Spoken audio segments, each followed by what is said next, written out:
तो जी, जो कल पूरा दिन चलती रही खबर, मीर रज़ा के आखिरी 12 घंटे। जी, बड़ी तकलीफ़ है इस बात पे तफ्तीशी टीम को और सिंध हुकूमत को कि पहले एमएलओ ने केमिकल रिपोर्ट बोर्ड देखने के बाद और एक्सहूमेशन की रिपोर्ट देखने के बाद और बॉडी की पूरी हालत, सिर्फ चेहरे को नहीं, पूरी बॉडी को देखने के बाद टाइम ऑफ डेथ 36 घंटे से कम करके 22 घंटे क्यों कर दिया? अब उसकी रोशनी में दर हकीकत जो आखिरी 12 घंटे हैं मीर रज़ा के, वो हैं जब वो किसी का मुग़वी है, किसी की कैद में है। वो 12 घंटे नहीं है जिसका इसरार टेलीविज़न पे किया जा रहा है पुलिस की जानिब से, जब वो अलग-अलग लोगों से राब्ते में था, पहली चीज़। दूसरी बात, 24 तारीख को कल मजिस्ट्रेट के सामने पुलिस ने अपनी तफ्तीशी रिपोर्ट जमा करानी है। उसके कहते हैं सामने आए हुए, मंजरे आम पे आए हुए ही 48 घंटे पहले आपने फैसला कर लिया कि हम जुडिशल कमीशन बना रहे हैं। इसका मतलब है वो रिपोर्ट मजिस्ट्रेट के पास ना गई हो, सिंध हुकूमत के पास चली गई होगी। तो क्या आप बताना पसंद करेंगे कि आप तफ्तीश से डिसएग्री कर रहे हैं, इसलिए आप जुडिशल कमीशन बना रहे हैं, या आप तफ्तीश से एग्री कर रहे हैं और मजीद किसी चीज को इंक्वायर करने के लिए आप जुडिशल कमीशन बना रहे हैं?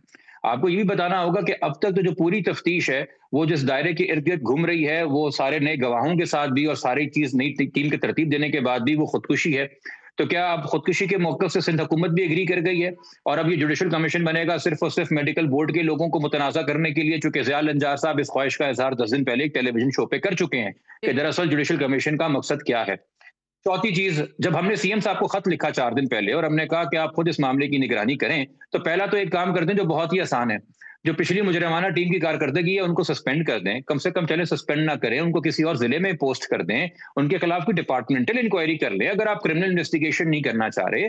मगर इन चारों में से कोई इकदाम उनके खिलाफ नहीं किया गया, इसका मतलब है कि पुरानी तफ्तीशी टीम और उनके मुजरिमाना कंडक्ट को सिंध हुकूमत का आशीर्वाद हासिल है, ब्लेसिंग हासिल है, इसलिए उनको टच नहीं किया गया। वरना क्या बड़ी बात है कि एसएसपी के खिलाफ डिपार्टमेंटल इंक्वायरी ऑर्डर करना, मगर नहीं, आप ये काम जज से करवाना चाहते हैं।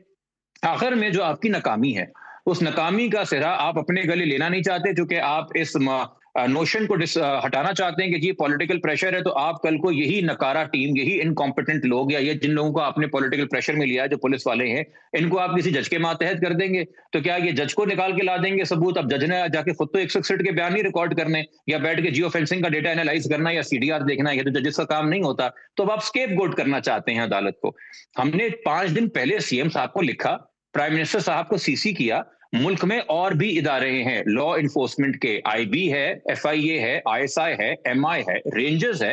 रेंजर्स से आप रूटीन के अंदर लेते रहे लॉ इन्फोर्समेंट के काम कराची से। आपने इनकी खदमात क्यों नहीं हासिल की? इन सबकी इंटेलिजेंस विंग्स हैं, नहीं, सीधा जंप मार दीजिए जुडिशल कमीशन की तरफ। तो इसका मतलब है सिंध हुकूमत के पास कुछ छुपाने को है और खानदान को अब भी ना लेना कॉन्फिडेंस में और टीओआर दे देना। इसका मतलब है कि वो फेयर इन्वेस्टिगेशन नहीं चाहते और वो कार्रवाई दर हकीकत उनके खिलाफ जो इस केस को पहले कत्ल करने में और फिर कत्ल की वारदात को खुदकुशी बनाने में मुलव्विस हैं।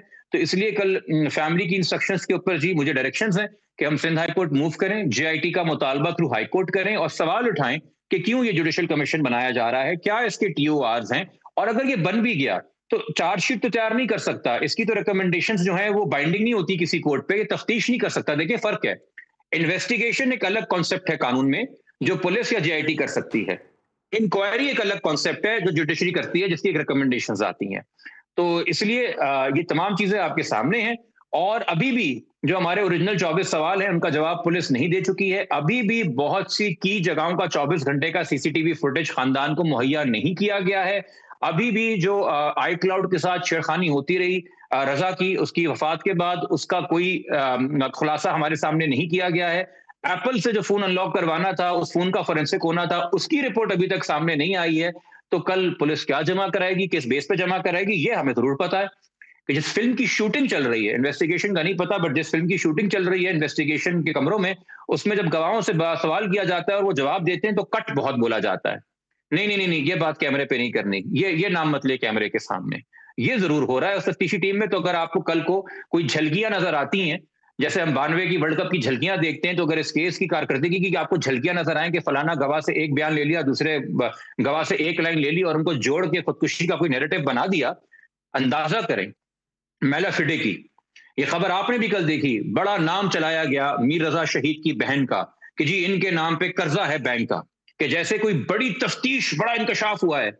ये बात मेरे सामने वालिद की मौजूदगी में, वालदा की मौजूदगी में 8 रुकनी इन्वेस्टिगेशन टीम को 10 अगस्त को जब पहली मुलाकात हुई, DIG Aamir Farooqui crime and investigation के ऑफिस में बैठ के बहन ने खुद बताई कि सर ये लोन है, ये आशियाना लोन है, इसके लिए डायरेक्ट पैसे जो है उसको जाते हैं जिससे आप घर खरीदते हैं, ये चीज, और जो जो बैंकिंग ट्रांजैक्शन की हमने बता दी। अब वो चीज जो 10 अगस्त को हमने खुद बताई, उसको जब आप 22 अगस्त को इंकशाफ बम्पर लगा के ब्रेकिंग न्यूज में पेश करते हैं, तो ये आपकी मैलफिडे दिखाती है कि अब मलबा बहुत ही रजा की अफसोसनाक मौत बात का, है उसकी जिब्रान। शहादत का खानदान पे डालना है। जी, तो बहुत मतलब कुछ है और हमारे पास बताने को, मतलब वक्त आने पे हम इबरतनाक, बताएंगे। शर्मनाक, हमसे गलती हो गई कि हमने बेशर्मी पर्दा है ये रखा तो एक इनका। तरह से। मतलब जितने भी जी अल्फाज जी हैं वो कम है कि मतलब इतनी तो नहीं हो सकती ना। मैं बार बार इस प्रोग्राम के थ्रू आप लोगों को लेती हूँ, आपका मौकिफ लेती हूँ, उसके बाद जो गुफ्तगू होती है नीचे कि हम कोई कत्ल की वारदात साबित करने पर लगे हुए हैं। हम नहीं साबित कर रहे जी, मेडिकल रिपोर्ट ने साबित किया है कि उस बच्चे पर तशद्दुद हुआ है, वो शहीद किया गया है। उसके माँ बाप, मैं बार बार कह रही हूं, किसी को इतना मतलब किसके पास इतना जहन रह जाता है इतने बड़े हादसे के बाद कि वो लीगल की तमाम लड़ाइयां लड़ता रहे और आप लोगों से सवाल करता रहे कि मेरे बच्चे को किसने शहीद किया। जिब्रान, मैं एक सवाल आपसे जरूर करना चाह रही हूं। देखिए, जब तहकीकात होती है, जो वकील होते हैं उनका वो पूरी तरह से जिसे कहते हैं लाइजॉन होते हैं, ब्रिज होते हैं बिटवीन पुलिस और इन्वेस्टिगेशन के जितने भी लोग होते हैं उनके माबैन और आपका जो भी क्लाइंट है। क्या इस दौरान पुलिस ने किसी किस्म की कोई ऐसी इंफॉर्मेशन आपके साथ शेयर की हो कि जिब्रान साहब हमें ये क्लू मिल रहे हैं, हम इनको कनेक्ट करने की कोशिश कर रहे हैं? आप भी प्लीज इस तरफ अपने क्लाइंट से पूछें कि वो शायद आपको कुछ इंफॉर्मेशन दे सके। इस तरह की कोई इंक्वायरी हुई है आपके साथ या आपके साथ कोई डायलॉग हुआ है?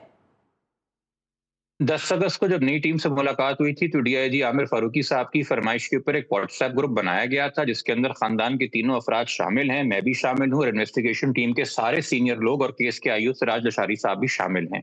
वो व्हाट्सएप ग्रुप इस बात का खुद सबूत है, उसकी चैट हिस्ट्री इस बात की खुद सबूत है कि जितने भी सवाल हम भेजते हैं उनका हमें 24 घंटे, 36 घंटे, 48 घंटे जवाब नहीं आता। बस आगे से एक पैगाम आता है, इस वक्त मीटिंग के लिए आ जाइए, ये नई सिम निकालनी है, ये कर दीजिए, वो कर दीजिए।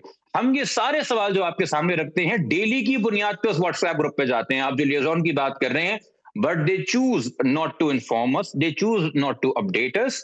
तो इसलिए ये जो भी इनकी कारकर्दगी, शायद हमसे गलती हुई कि हमने बार बार पहले 5-6 दिन कहा कि जी हमें उम्मीद है कुछ बेहतर हो जाएगा, बट अब ये साबित हो गया। और देखिए, सीएम साहब को खत लिखने के बावजूद अगर ये टीम अपना काम नहीं कर पाई, इसका मतलब है कि जो भी पुष्पनाई हो रही है, ये जो भी मिसकंडक्ट है, इसकी सिंध हुकूमत के टॉप मोस्ट लेवल से इसको आशीर्वाद हासिल है। तो मेरे ख्याल में अब जो लॉ एनफोर्समेंट एजेंसी सिर्फ सिंध हुकूमत के मातहत है, उस पर तो ट्रस्ट नहीं किया जा सकता। और जहां पुलिस की अपनी मैलाफिडे का सवाल उठ चुका हो, वहां पुलिस अब क्या तफ्तीश करेगी? और मुझे तो याद अब आता क्या है कि करेगी? 24 हमने पहले घंटे में मौका तो दिया। प्रेस कॉन्फ्रेंस करने वाले थे आईजी और डीआईजी बैठ करके 24 घंटे में 24 घंटे में आपको बताने लगे हैं कि कौन है और कैसे है और क्या नहीं है। वो 24 घंटे अभी तक ना पूरे हुए पुलिस के। मीर साहब ये फरमाइएगा। जी जी मैं जी मीर साहब के पास जाने से पहले एक चीज आपको और बता दूं ताकि आपको लेवल देखें। डीआईजी, एसएसपीज, मल्टीपल एसपीज और पुराने अच्छी तारीख वाले जो हैं आईओएस, डीएसपीज इस इन्वेस्टिगेशन टीम में शामिल हैं। मगर आप मंतक देखिएगा और आप लेवल ऑफ इंटेलेक्ट और संजीदगी देखिएगा कि इनके गले आ गई है वो टी शर्ट, वो शर्ट अमीर रजा की, जिसपे केमिकल ने साबित कर दिया कि गन पाउडर रेजिड्यू बैक पे ज्यादा है, फ्रंट पे कम है। यानी कि एंट्री पॉइंट कमर से है, फ्रंट से नहीं है। तो इनकी जिद देखें खुदकुशी साबित करने की कि एमएलओ से सवाल कर रहे हैं कि यार अगर तुमने शर्ट तय करके दी थी सैंपल के लिए तो आगे का गन पाउडर पीछे लग गया होगा ना, कि किसी तरह से हम जवाब निकालने के नहीं गोली आगे से एंटर हुई है। ये इन सीनियर ऑफिसर्स की दिमाग की, इंटेलेक्ट की इस वक्त कैफियत है कि इनको बांधा वैसे सिंध हुकूमत ने कि खुदकुशी है, खुदकुशी लेके आओ हमारे लिए। बेशक इसके लिए पूरी सिंध पुलिस एम्बैरस हो जाए, सीनियर से सीनियर अफसरान का करियर जो है उसके ऊपर सवाल उठे। एक second Jibran, this is what they want. देखिए जिब्रान, मैं आपको बहुत इस हद तक तो जरूर जानती हूं कि आप एक वोकल हैं और एक सोशल वर्कर हैं और जाहिर है एक वकील तो हैं ही।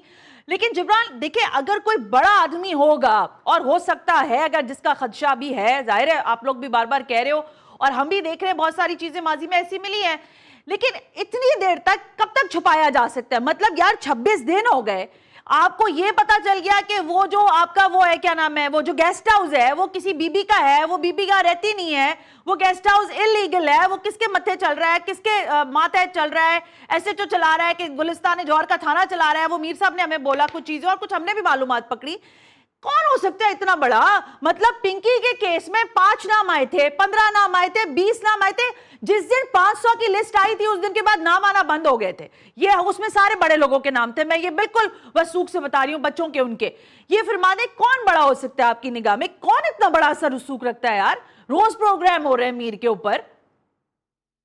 इसका जवाब मुराद अली शाह साहब देंगे।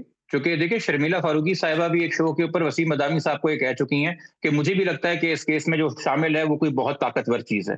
तो जब सिंध पीपल्स पार्टी की इतनी पुरानी सीनियर रुकन जो हैं वो ये बात टेलीविजन पे कर चुकी हूँ, तो अब वजीर आजम साहब, वजीर आला साहब से पूछिए कि नहीं वो कौन है। मैं क्यों ये क्या सराई करूं? हमारा काम बहुतानबाजी नहीं है, हम जो बात कर रहे हैं फैक्चुअल बात कर रहे हैं, उसके प्रूफ के साथ कर रहे हैं।